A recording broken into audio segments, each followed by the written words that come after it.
ይህ በመምህር ታዬ ቦጋለ የተዘጋጀ በአዲስ ምንጭ ሚዲያ ላይ በየዕለቱ የሚቀርብ መራር እውነቶች በተጨባጭ እውነት የሚገለጡበት እቅጭ ቅጯን የተሰኘ መርሃ ግብር ነው።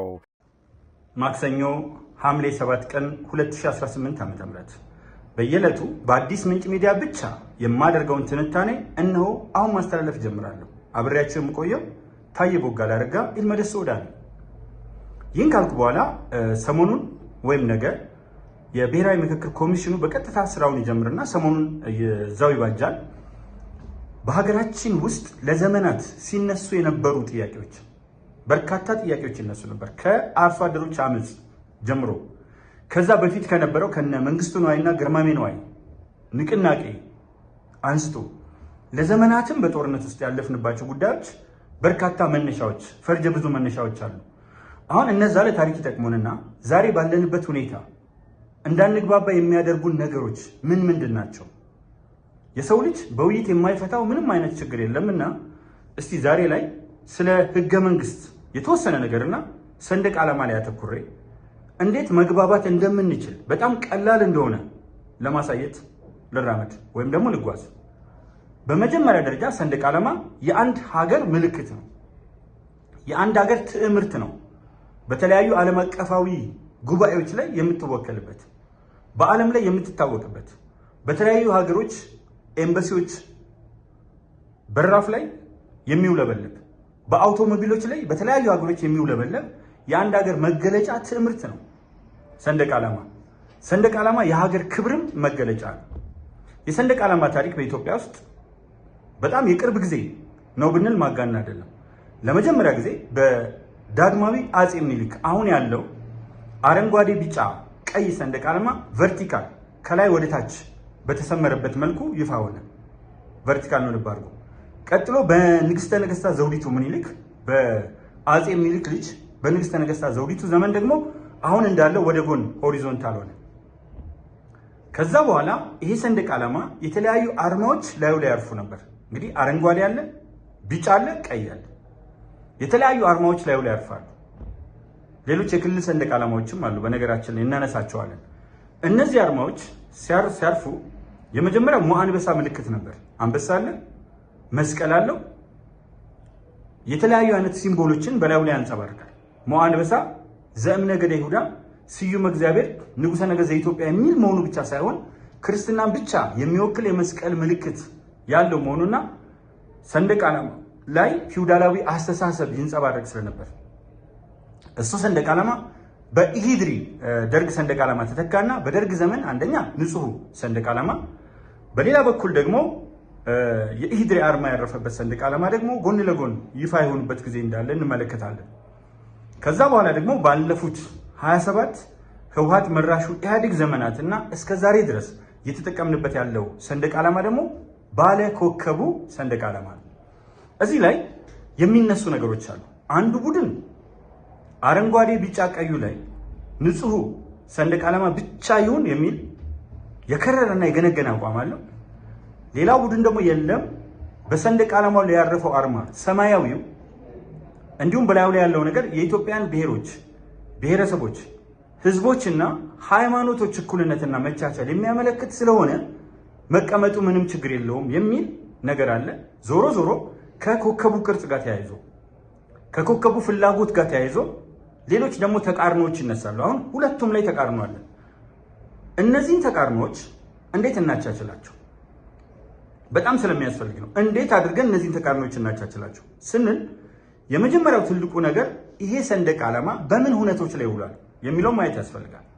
አንደኛ ንጹህ ሰንደቅ ዓላማ አድዋ ላይ አባት እናቶቻችን ያለ ጾታ፣ ሃይማኖት፣ ብሔረሰብ፣ ቋንቋ ልዩነት በአንድነት ኢትዮጵያን ያበረቱበት ሰንደቅ ዓላማ ነው። አንደኛ። ሁለተኛ ኢትዮጵያ በዓለም አቀፍ ጉባኤዎች ውስጥ ስትገባ ለምሳሌ እንደ ግሪጎሪ ዘመን ቀመር በ1923 ከመጀመሪያው ዓለም ጦርነት ማብቂያ 1920 የተመሰረተው ሊግ ኦፍ ኔሽንስ ውስጥ በአራተኛው ዓመት ከአፍሪካ ቀዳሚ ሆና ስትገባ የተውለበለበ ሰንደቅ ዓላማ ይሄ ነው።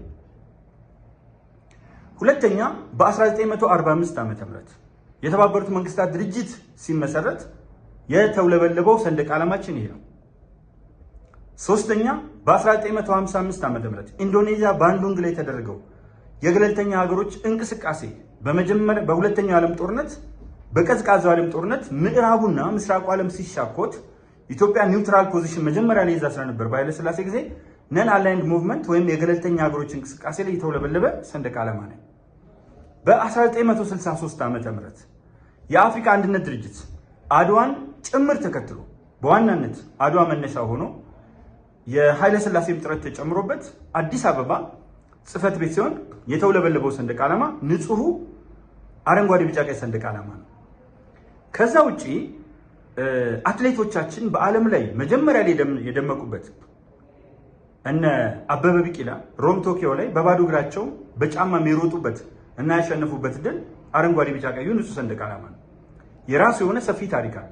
ይሁንና ከሰንደቅ ዓላማው ጋር ተያይዞ ደግሞ ሌሎች አመለካከቶች በጣም በስፋት ሲንጸባረቁ ይታያል። ከዚያ አኳያ እነዚህ ነገሮች አጀንዳ መሆናቸው አለመቅረቱ ብቻ ሳይሆን ያለመስማማታችን አንድ ምንጭ ሆኗል እና የተለያዩ አይነት ሰንደቅ ዓላማዎች ሀገራችን ውስጥ የማውለብለብም ምክንያት ይሄ ነው። ብዙ ጊዜ ክልሎች የየራሳቸው ሰንደቅ ዓላማ በዓለም ላይ አሜሪካን ብንመለከት የተለያዩ ስቴቶች የየራሳቸው ሰንደቅ ዓላማ አላቸው፣ የየራሳቸው ህገ መንግስት አላቸው። ስለዚህ አንዳንድ ጊዜ ብዥ የሚልብን ባደጉት ሀገሮች ክልሎች ህገ መንግስት የሌላቸው ይመስልናል። በዋናው ህገ መንግስት ላይ ተመስርቶ መሰረታዊውን ህገ መንግስት ሳይጣረስ ከእሱ ጋር ሳይፋለስ በምንም ተአምር ከፌዴራሉ ህገ መንግስት ጋር ሳይጋጭ ክልሎች የራሳቸውን ህገ መንግስት የራሳቸውን ሰንደቅ ዓላማ መያዛቸው ጥሩ ነው። ግን እዛ ጋር የክልሎቹ ውሳኔ ነው የሚሆነው፣ የክልሉ ህዝብ ፍላጎት ነው የሚሆነው። በኃይል የተጫኑበትም ካለ ሀገራዊ ምክክር ኮሚሽኑ እየፈታቸው የሚመጣው አንዱ ይሄ ነው። ለምሳሌ አማራ ክልል የሚንቀሳቀሰውን ሰንደቅ ዓላማ ይሄ የህወሓትን የሚመስለውን ሰንደቅ ዓላማ የአማራ ህዝብ በእኔ እምነት ይቀበለዋል ብዬ አልወስድም። በተመሳሳይ ሁኔታ የህወሓት ሰንደቅ ዓላማ ከትግራይ ህዝብ ጋር ምን እንደሚያገናኘውም አንዳንድ ጊዜ አይገባኝም። ስለዚህ እያንዳንዱ ክልል ውስጥ ያሉ ሰንደቅ ዓላማዎች ኦሮሚያ ውስጥም የተለያዩ ሰንደቅ ዓላማዎች ይውለበልባሉ። ግን የትኛው ነው መሆን ያለበት የሚለው አጠቃላይ ተነስቶ መፈታት ያለበት ጉዳይ ነው። የምወዳቸውና የማከብራቸው ወገኖች ግን ይሄ ከባድ አይደለም። ለምሳሌ አሁን ወደ ፌዴራሉ ሊድ ዋናው ሰንደቅ ዓላማ ነው የመጀመሪያ ስምምነት ሊደረግበት የሚገባው። መተማመን ያለብን ሰንደቅ ዓላማው ምን ትርጉም ይዟል። በቃ ምንም ለመጨቃጨቅ ሁልጊዜ ለመነታረክ ፈልገን ካልሆነ በስተቀር ሰንደቅ ዓላማው ምን ይዟል? አሁን ትርጉሙ አሁን ላይ ምንድን ነው? አረንጓዴ ትርጉሙ ከታወቀ ቀለማቱ አሉ፣ አረንጓዴ፣ ቢጫ፣ ቀይ አሉ። እነሱ ላይ ጸብ የለንም።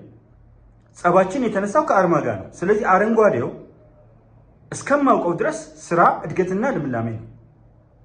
ቢጫው ተስፋ፣ ፍትህና እኩልነት ነው። ቀዩ ለዘመናት አያት ቅድመ አያቶቻችን የከፈሉትን መስዋዕትነት የሚያሳይ ክብር ነው። የሚያጣለን አርማው ከሆነ ለምን አርማው ላይ እንጣላለን? ለምን የጋራ የሆነ ነገር አናስቀምጥም? ለምሳሌ የህዳሴው ግድብ እያንዳንዱ ኢትዮጵያዊ ተማሪዎች ጭምር አንዳንድ ብር ሳይቀር እያዋጡ እናቶች ከመቀነታቸው እየፈቱ ማሸነፍ ማድረግ እንደምንችል እንደ አድዋ ሌላ ድል ያስመዘገብንበት ታሪክ ነው። ምንም አይነት ጥያቄ የለውም። ሁሉም ኢትዮጵያዊ በነቂስ ወጥቶ የተሳተፈበት ብቻ ሳይሆን የሚቃወመውም የሚደግፈውም የተደሰተበት ግዙፍ ፕሮጀክት ነው። ጀማሪዎች አሉ፣ መሀል ላይ እንደተቋረጠ የሚለውን አሁን በዚህ ሰዓት ባላነሳ ፈልጋለሁ። በሚገርም ሁኔታ ደግሞ ጨራሾች አሉ። ዞሮ የጀማሪዎችን ማሻራ የፈጻሚዎችን ማሻራ ሊያውል ያለበት እሱ ሊሆን ይችላል። ወይም ጤፍ የኢትዮጵያ መለያ ነው ምግብ አድርጎ ከኢትዮጵያ ውጭ የሚበላ አላውቅም። ኤርትራውያን ከኛ ስለተገነጠሉ ነው። አሁን ላይ ካልጀመረ ዓለም እንደኛ ለረጅም ጊዜ ከገበታ ላይ እንጀራ ማይጠፋበት ጤፍ ማይጠፋባት ሀገር ኢትዮጵያ ናት። መገለጫችንም ነው። የዛሬ መጀመሪያ አዝርዕት እንትን ስንልም በሁሉም አቅጣጫ የሚገርመው በአንድ አቅጣጫ አይደለም፣ በሁሉም አቅጣጫ ያለ ነው።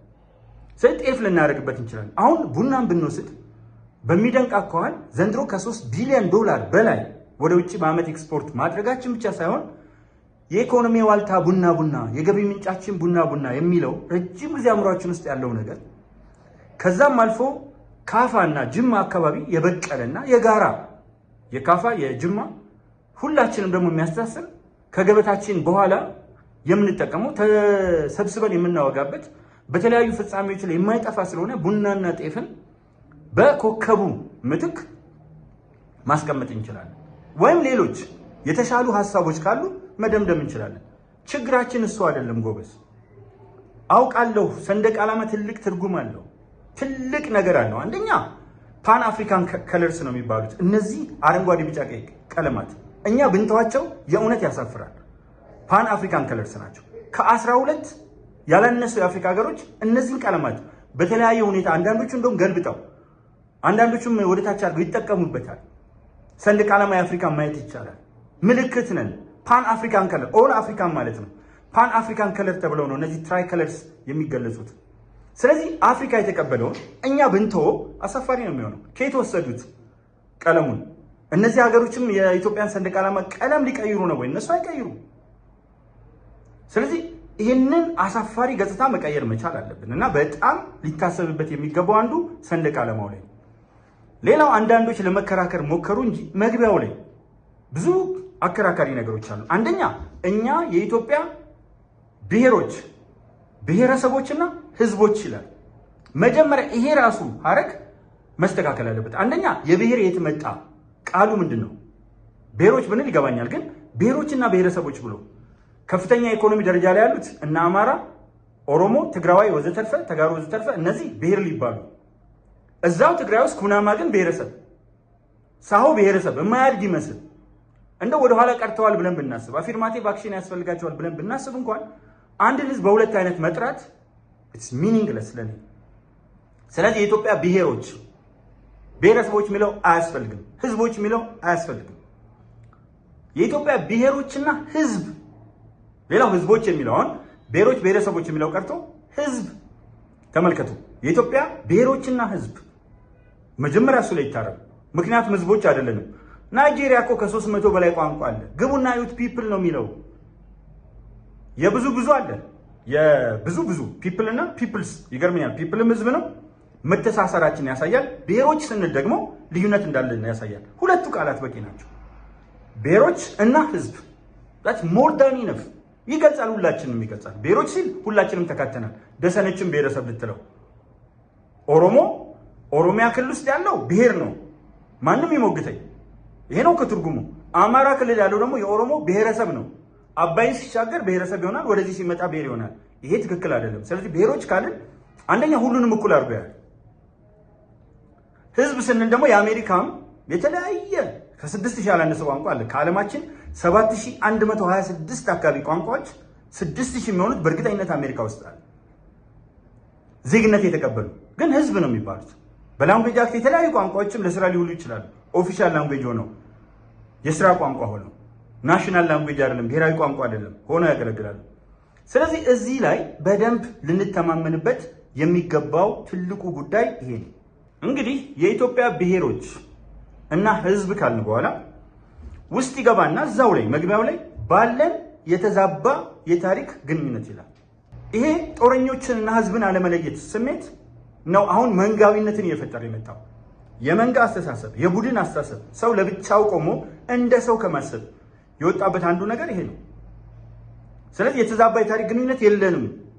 ሙስሊሙና ክርስቲያኑ ኢትዮጵያ ውስጥ ቢሄድ በየትኛውም ዓለም በእርግጠኝነት መናገር ይችላለሁ፣ ምናልባት አዘርባይጃን ካልሆነ በስተቀር ያውም የቅርብ ጊዜ ታሪካቸው ላይ ያ ጀግና ንጉሥ ከቀየራቸው በኋላ ካልሆነ በስተቀር የትም ሀገር ላይ ማናገኘው የሙስሊምና ክርስቲያን ፍቅር አለ፣ አንድነት አለ፣ አብሮነት አለ። ፖለቲከኞቹ ካልሆነ የት ጋር ነው የሚጣለው? ሙስሊሙና ክርስቲያኑ በለቅሶ አንድ ላይ ነው፣ በሀዘን አንድ ላይ ነው፣ በደቦ በጅጌ በወንፈል አንድ ላይ ነው። በየትኛው ማህበራዊ ግንኙነት አብሮ ነው፣ መስሪያ ቤትም አብሮ ነው። ሙስሊሞች ከክርስቲያኖች ጋር ተቃቅፈው የሚሄዱበት ሀገር የምናውቀው እዚህ ነው። ሴቶች ከሴት ሙስሊሞች፣ ወንድ ሙስሊሞች፣ ሁሉም ሴቶቹ ከሌላው ከራሳቸውም ወንድ ጋር አይተቃቀፉም። እሱን ከዚህ ጋር ዝም ብሎ ባላነሳው ራሱ ደስ ይለኝ ነበረ፣ ግን ለማሳየት ብዬ ነው። ምን ያህል ጥልቀት እንዳለው ለማሳየት ነው የተጠቀምኩበት።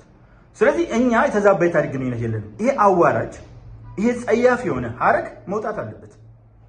የተዛባ የታሪክ ግንኙነት የለንም። ከማንም የተሻለ የአብሮነት ግንኙነት ነው ያለ። የተዛባ የታሪክ ግንኙነት አይደለም፣ ደግመዋለሁ፣ አይደለም። ስለዚህ ጦረኞች ጋር ዛሬም የተዛባ የታሪክ ግንኙነት አለ፣ ዛሬም ጦረኞች ጋር፣ ህዝቡ ጋር ግን የለም። ሂዱ ቦረና ከአዲስ አበባ ወደ ደቡብ 600 ኪሎ ሜትር ሄዳችሁ ከሶማሌ ክልል ጋር እንዲሁም ከኬንያ ጋር እና ከሶማሊያ ጋር የሚዋሰነው ቦረና ጋር ብትሄዱ ሙስሊሙና ክርስቲያኑ አብረው ነው። እስከ ጫፍ ድረስ እስከ ሞያሌ ጠረፍ ድረስ ብትሄዱ ማህበረሰቡ ያለ ልዩነት አብሮ ነው የሚኖረው። ገበሬው አብሮ ነው ያለው። የት ጋር ነው የተዛባ የታሪክ ግንኙነት የለው? ዛሬም ፖለቲከኛው እየተናከሰ እየተናጨ ጠመንጃ ይዞ እየተገዳደለ ባዳና ባንዳ ጋር ተሰልፎ፣ ህዝቡ ግን ሰላም፣ ህዝቡ የሚፈልገው አብሮነትን ነው። ምርጫውም አሳይቶናል። ሀገራዊ ምርጫው በቅርብ የተካሄደው ይህን እውነት አሳይቶናል። ስለዚህ ይሄ አዋራጅ ቃል መቀየር አለበት። በእኔ እምነት አንቀጽ 3 ላይ ገብታችሁ ሰንደቅ ዓላማው ላይ ያለው ነገር መስተካከል አለበት። እንቀጥል። አንቀጽ 39 ነው ሌላው በጣም አከራካሪ። የብሔሮች መብት እስከ መገንጠል፣ ይሄ ብሔር ብሔረሰብ የሚለውን ትቼ እስከ መገንጠል ይላል። አፕቱ ሰሴሽን ለምን አስፈለገ?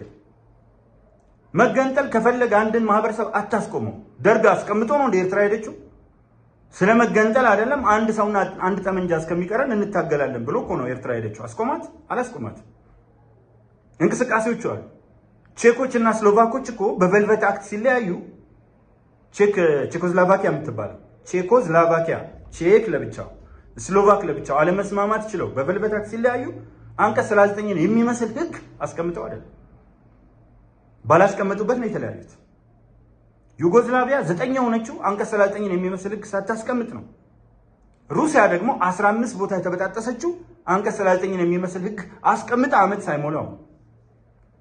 ስለዚህ አንቀጽ 39 ካልተፈለገ ማንም ሰው ህዝብን አሸንፎ በጉልበት ደፍጥጦ መግዛት አይችልም። ከዚህ አንጻር አንቀጽ 39 የሚለው ህግ መቀመጡን በግል አልደግፈው። ምንም አያደርግም። ሰዎች ባልና ሚስት በቃል ኪዳን ይተሳሰራሉ። በኒካም በተለያዩ እምነቶች ይተሳሰራሉ። እስከ ህይወት ፍጻሜ ላንለያይ፣ በሐዘን በደስታ በህመሟ በችግሩ በወንድ ጾታ አድርጉና አስቡት። በችግሩ ልኖር ምናምን ብላ በሐዘኑ በደስታው ላልለየው ብላ ይማማላሉ። ከዛ በኋላ ግን ሳይስማሙ ሲቀሩ እንደ ጋብቻ እንደ ኢትዮጵያ ጋብቻ ብዙ ሀገሮች ላይ ማለት የሚፈርስ የለም።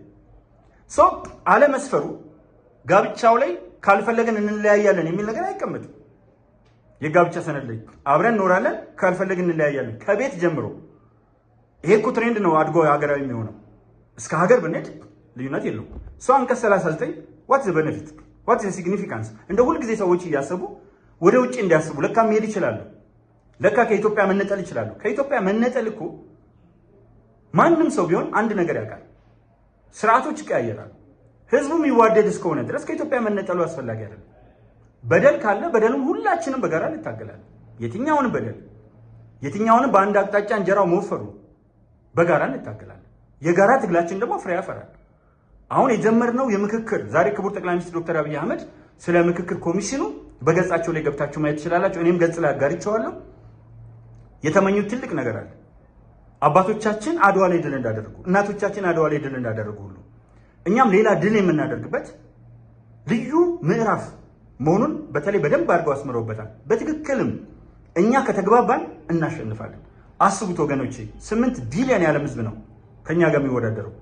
195 ገደማ ሀገሮች ናቸው ከኛ ጋር የሚወዳደሩት። ግድ የላችሁም፣ እኛ ልብ ለልብ መገናኘት እንችላለን። ስለዚህ ይሄ ሌላው ነው የመሬት ስሪት። መሬት የመንግስትና የህዝብ ነው ተብሎ መንግስት እንደፈለገ የሚያደርግበት ሁኔታ ላይኖር ይገባል። ስለዚህ ሌሎችም በርካታ ነገሮች አሉ። ባይዘው መራራውነት በኢትዮጵያ ታሪክ በሚለው መጽሐፍ ውስጥም እነዚህ ነገሮች አስቀምጫለሁ። ይነሳሉ ጥያቄዎች መነሳታቸው ችግር የለም፣ ግን መፍታት እንችላለን። በጠመንጃ አይደለም የምንፈታው። በጠመንጃ ምንም የምንፈታው የለም። ለምሳሌ አንዱ ቡድን አሸንፎ መጣን በጠመንጃ፣ ሌላው ቡድን ሀሳቡን ይዟል። በሀሳብ አላሸነፍከው። ያሸነፍከው በምንድን ነው? በጠመንጃ። ስለዚህ ጫካ ይገባል። አይ አይደለም እኛ አሸንፈን እንቀጥላለን ልትል አትችልም፣ ማንም ቢሆን። ለምን? አክሱማውያን የወደቁት በጠመንጃ ነው። ዛጌዎች የወደቁት በጠመንጃ ነው። ሰለሞናዊ ስርወ መንግስት የወደቀው በጠመንጃ ነው። የደርግ ስርዓት የወደቀው ወታደራዊ ስርዓት በጠመንጃ ነው። የሶሻሊስት ርዕዮተ ዓለም እከተላለሁ የሚለው ህወሓት ብቻ ለመጀመሪያ ጊዜ ከጠመንጃ ይልቅ በህዝብ ትግል ተገረሰሰ። አሁን የደረስንበት የታሪክ ምዕራፍ ደግሞ አያችሁ፣ ተመልከቱ። ጠመንጃ እያልን መተን እዚህ ጋር ስንደርስ ደግሞ ትግል ሆነ። አሁን ደግሞ ሰላማዊ ትግል የምናደርግበት እድል ሰፊ ነው። ማንኛውም መንግስት በህወሓት ጊዜ የምለው ነበር፣ በህወሓትም ጊዜ ጽፍ ነበር። ህዝብን እያረካና እያስደሰተ በመጣ ቁጥር የሚደግፈው እየጨመረ ይመጣል። ከሌላው ካምፕ ያለው ወደ መንግስት ካምፕ ወደ መንግስት ጎራ እየፈለሰ ይሄዳል። ትልቅ ችግር የሚሆነው ሀገሯ የኔ ናት የሚል ስሜት ትምክህት በነገራችን ላይ ብሔረሰብ የለውም። መጀመሪያ የሆነ ፊውዳላዊ ስሜት እኛንን ኢትዮጵያን የፈጠርነው እኛንን የቀጠቀጥነው የሚል የትምክህት ስሜት ነበር። ገበሬው ጋር ያለም የት ጋር ተገናኝቶ ሲጀመር የት ተገናኝቶ የት ጽፎ የት ዩቲዩብ ላይ የት ፌስቡክ ላይ የት ሚዲያ ላይ መጥቶ ነው? በምንም ተአምር አይደለም። ይሄን የሚያንጸባርቁ ሰዎች ነበሩ። ከዛ ደርግ ሲመጣ ኢሰፓዎች እንደ ፓርቲ የትምክህት ነገር እኔ ምስክር ነኝ። በጣም ትምክህት እብሪታቸው ጫፍ ወጥቶ ነበር። አብረን የሰራን አውራጃ ትምህርት ማዕከል ነበረ። ሁለተኛ ዓመት ላይ አጋጣሚ ከቦረና አውራጃ ምስጉን የትምህርት ባለሙያ ተብዬ ገና በሁለተኛ ዓመት አገልግሎቴ ከዛ በኋላ በውድድርም አውራጃ ትምህርት ማዕከል ውስጥ ገባው እና አውራጃ ትምህርት ማዕከል ገብቼ ኢሰፓዎች ያደርጉ የነበረው ነገር ከተማ ውስጥ ያሳዩ የነበረው ባህሪ እጅግ በጣም አዋራጅ፣ በፈለጉ ሰዓት የሚገሉበትም ነገር ነበር። ኢሰፓዊ ትምክህት ተፈጠረ። በደርግ ዘመን በደንብ ትምክህት ነበር። ኢሰፓዊ ትምክህት የብሔረሰብ አልነበረም ያኔ። ከዛ 27ቱ ዓመት ሲመጣ ደግሞ ተጋሩ እኮ ምንም አልተጠቀምም። የተለየ ለኢትዮጵያ የተደረገለት ነገር የለውም። እንደው መከራ ነው የተረፈው። ግን ትግራይ ጉዳይ ገዳይ ተብሎ ጓ የሚሉ ከታክሲ ሾፌሮች ጀምሮ በተጋሩነታቸው ብቻ ጭምልቅልቅ የሚሉ ሰዎች ተፈጥረው ነበር። ቃላት እዚህ ጋር መርጠን አናድነው። ምክክር ኮሚሽኑ ላይ እንደሱ አይባልም። እዚህ ላይ ግን እላለሁ። ከዛ ደግሞ አሁን ብልጽግና ሲመጣ ከላይ ክቡር ጠቅላይ ሚኒስትሩን አዩ፣ ከላይ የተወሰኑ የኦሮሞ ሰዎች አዩ፣ ኢንፍሉዌንሻል ፊገርስ። አሁን ደግሞ የተወሰነ ኦሮሞ አካባቢ እየረገበ ነው እንጂ መጀመሪያው ላይ ድምፅ ምንም ለየት ያለ እኔ ነኝ የሀገር እንትን የሚል አለ። እንደውም እኔን ራሱ ትናንት ምን ስትል ነበር፣ ትናንት ክደን ነበር የሚሉ ሀሳቦች ሁሉ አሉ። ማን ነው የሚካደው በዚህ ሀገር ላይ? ማን ነው የሚታመነው በዚህ ሀገር ላይ? ማን ነው አንደኛ ደረጃ ዜጋ ሆኖ እንደፈለገ መናገር የሚችል? ማን ነው ሁለተኛ ወይ ሶስተኛ ደረጃ ሆኖ ከሌሎች ችሮታና ይሁንታ የሚቀበል? አሁን ደግሞ የተወሰነች የኦሮሞ ትምክህተኝነት የማቆጥቆጥ አይነት ስሜት አልፎ አለ። ይህም እንደብቀው አይደለም። እነዚህ ስሜቶች ገዳዮች ናቸው።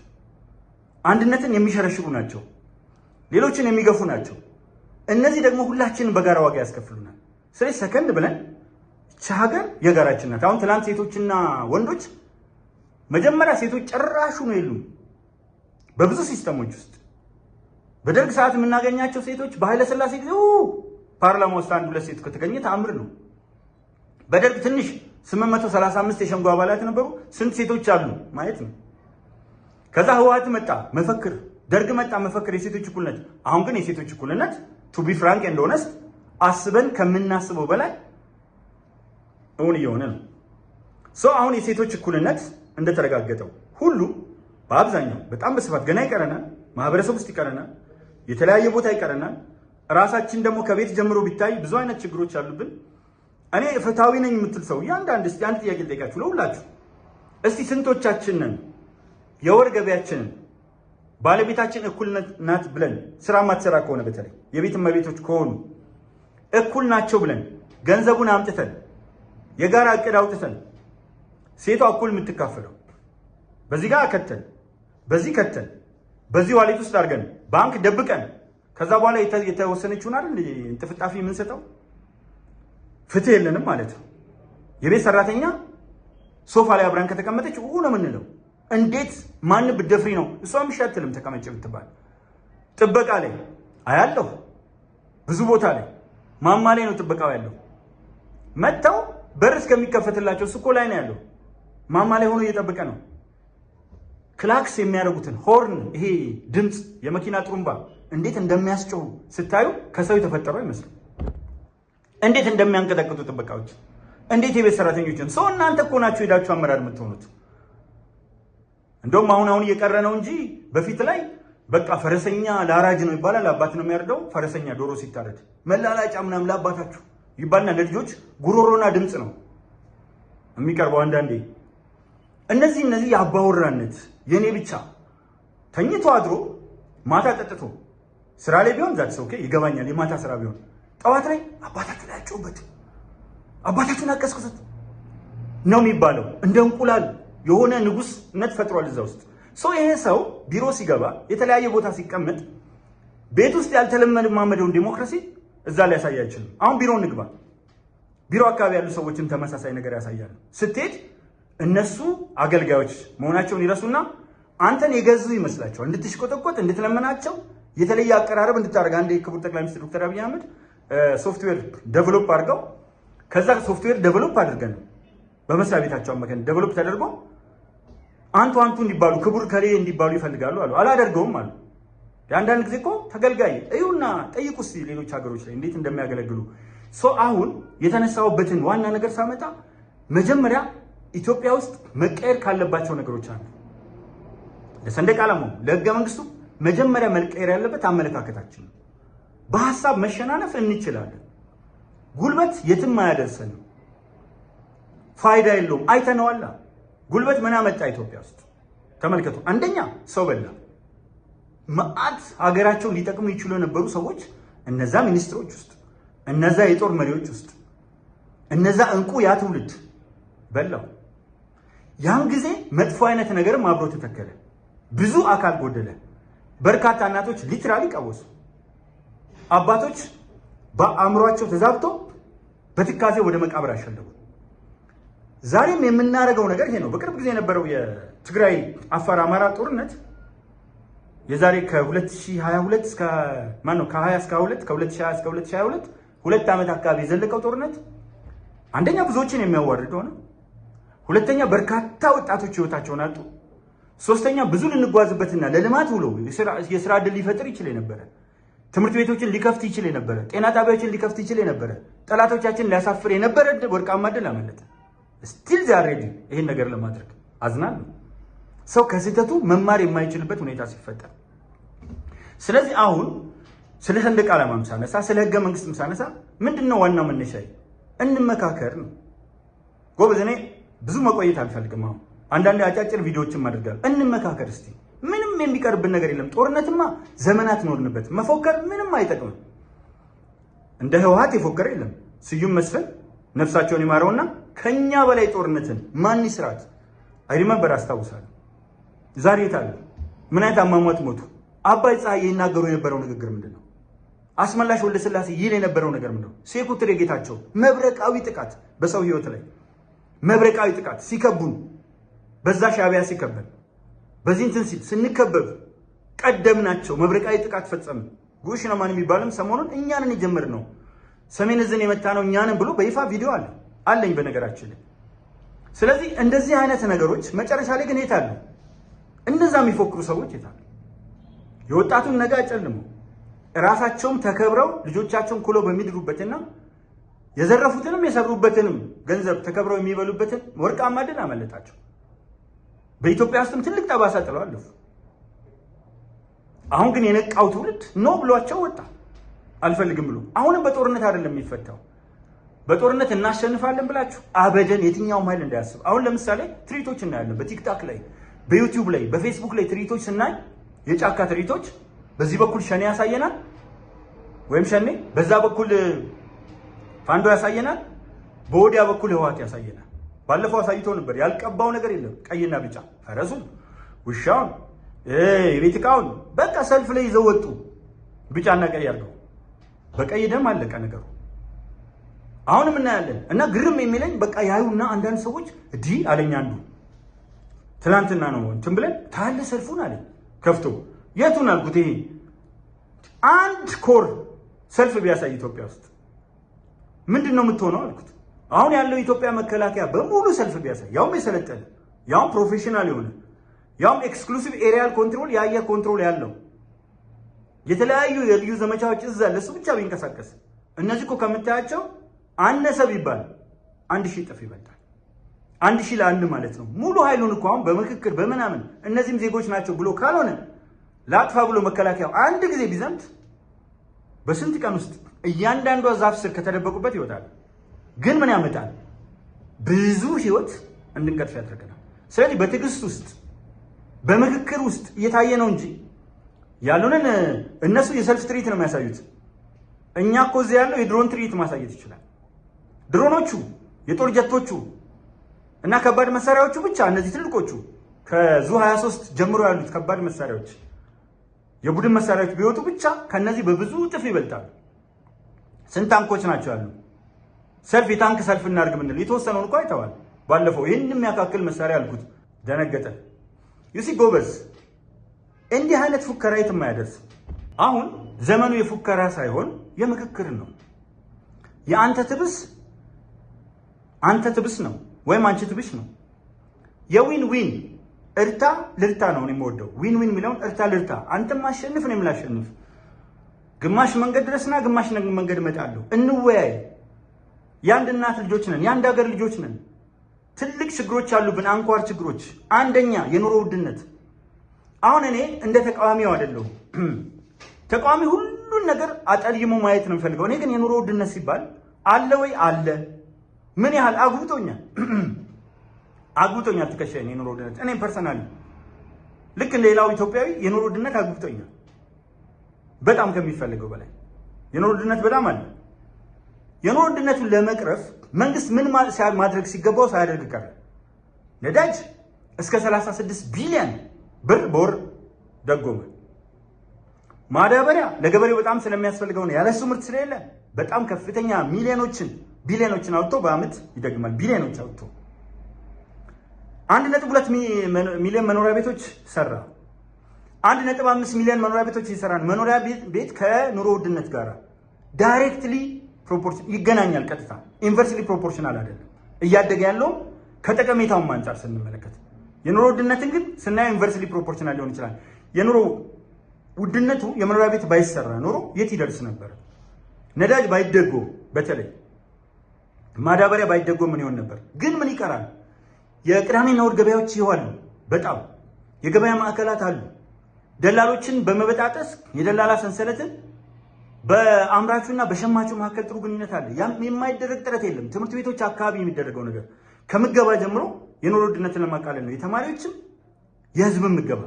መንግስት ብዙ ሰርቷል። ከተቃዋሚዎቹን የምንለየው መንግስት ብዙ ሰርቷል፣ ግን ደግሞ አሁንም የኑሮ ውድነትን አባባሽ ምክንያቶች አሉ። እነሱ ላይ ትግል እናድርግ። ሌላው ሌብነት ለዘመናት የነበረ ሌብነት ነው። አሁንም ሌብነቱ መጠኑ ቢቀንስም ነገር ግን አልቆመም፣ አልተገታም። በጣም ኃይለኛ ሌብነት አለ። ለሌብነት ደግሞ ቢሮክራሲያዊ ውጣ ውረዱ አስቻይ ሁኔታ ፈጥሯል። ደላሎቹ አስቻይ ሁኔታ ፈጥሯል። መሬት አስተዳደር ላይ፣ ገቢዎች ላይ፣ ጉምሩክ ላይ፣ የተለያዩ የሚታወቁ ቦታዎች ላይ፣ ወረዳዎች፣ ክፍለ ከተማዎች ላይ ዝርፊያ አለ። ከፍተኛ የሆነ ዝርፊያ አለ። ህብረተሰቡን የሚያማርሩ አሉ። በይፋ ገንዘብ የሚጠይቁ አሉ። በይፋ ፍራቻ የለም እኮ ይሄን ያህል አምጣ፣ እንደውም ቱ ዘ ኤክስቴንት በቴሌ ብር አስገባ፣ በባንክ አስገባ እስከ ማለት ድፍረት ያለበት ሁኔታ ነው ያለው። ይህንን በከፍተኛ ደረጃ እንዴት አድርገን መፍታት እንዳለብን ራሱን አስችለን መስራት ያለብን ይመስለኛል። ጥሩ። አሁን እነዚህ ላይ ሁሉ መግባባት መፍጠር አለብን። ሌብነት ነውር መሆኑን እንደ ጃፓኖች ተግባብተውበታል።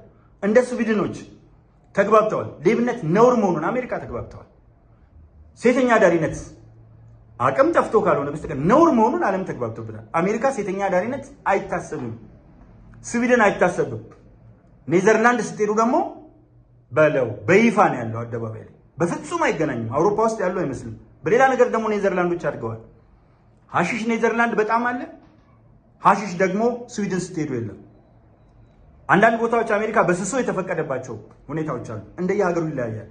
እኛ ግን የምንጸየፋቸውን ነገሮች በጋራ ተጸይፈን የምናጎለብታቸውን ነገሮች በጋራ ጎልብተን መሄድ የምንችልበት እድል ፊታችን ላይ አለ። የምወዳችሁና የማከብራችሁ ከዚህ በላይ መሄድ አልችልም። ማጠቃለያ ብቻ አላደርግ። አንደኛ ህገ መንግስቱን በተመለከተ ከመጀመሪያ መነሻው ጀምሮ ብሔሮች ብሔረሰቦችና ህዝቦች ከሚለው ቃል የተዛባ የታሪክ ግንኙነት ከሚለው እንጂ 1/4ኛው የህገ መንግስት ክፍል ሰብአዊ መብት ነው። ሰብአዊ መብት ደግሞ አይነካም። እርቦ 1/4ኛው አይነካም። 1/3ኛው የሰብአዊና የዲሞክራሲያዊ መብት ድምር ነው ሲሶ። ይህን ደግሞ በተመለከተ ዲሞክራሲያዊ መብት ላይ የተወሰኑ ማሻሻያዎች ያስፈልጋሉ። ትናንት አሳይቻቸዋል የአሜሪካ ህገ መንግስት እንዴት ትንሽ እንደሆነች። 106 አንቀጽ ነው፣ አያስፈልግም። አሜሪካ 34 አንቀጽ ነው ያለው። ሰው መብቱን በትክክል እንዲያውቅ ብልት እንዲያደርጋት 34 አንቀጽ 106 ለመድረስ እንቴ ነው መባዛት ያለበት? ሂሳቡን ስሩት። አስፈላጊ አይደለም። ይሁን ዘባት ያለው ነገር ህገ መንግስቱ ማጠር አለበት። በጣም አነስተኛ ሆኖ መዘጋጀት አለበት።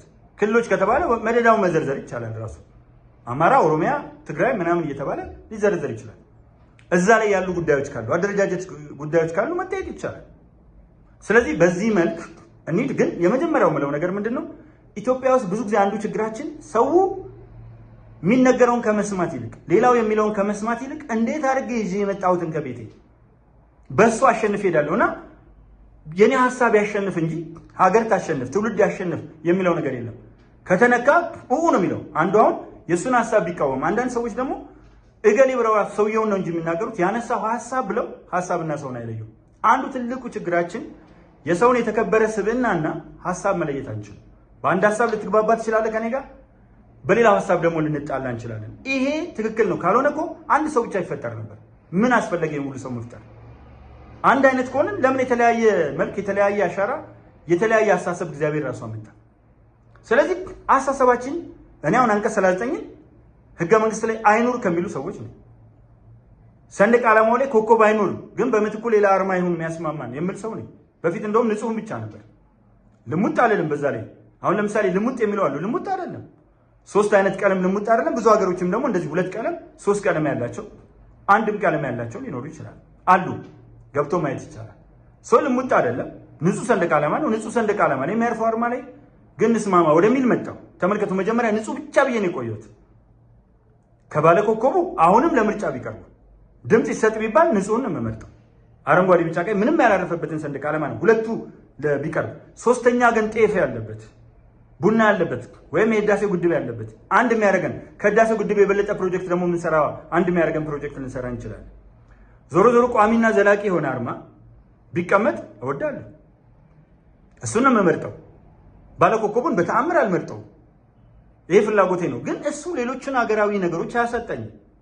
ከሌሎች ወንድሞቼ ጋር ደግሞ በብዙ ነገሮች እንስማማለን። እንዲህ ነው መሆን ያለበት። ማጠቃላይ ማድረገው እንዲህ ነው መሆን ያለበት። በተወሰኑት ሀሳብ እንስማማለን፣ በተወሰኑት አንስማማም።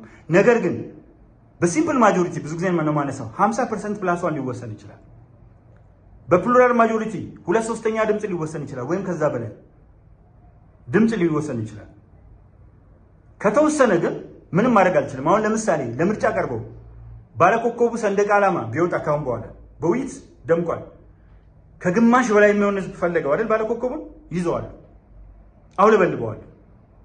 አሁን ግን አይታችሁ ከሆነ አልይዘውም፣ ይዤው አላውቅም። ሲሰጠኝ እንኳን ፍጻሜዎች ላይ አረንጓዴ፣ ቢጫ፣ ቀዩን እያሳየው ኮከቡን ደብቄ ነው። ታዝባችሁ ይሆናል ማሳየው። ያለ ፍላጎቴ ነው የተጫነብኝ። ተወያይቼ አይደለም አይሆነው።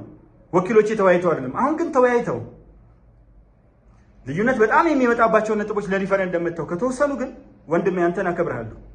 ብዙውን የኢትዮጵያን ህዝብ አከብራለሁ። የማይዋጥልኝ ቢሆንም እቀበለዋለሁ። የኦሮሞ አዳ አለ አይደል? ባህል ሴራ አለ አይደል? ሰፎ አለ አይደል? የሰውነት ልክ በሱ ልክ እቀበላለሁ። በዲሞክራሲያዊ መንገድ እቀበላለሁ። በተረፈ እግዚአብሔር አምላካችን ሀገራችን ኢትዮጵያን ሰላም ያደርግልን። እጅግ በጣም ሲበዛ አመሰግናለሁ። ክበሩልኝ።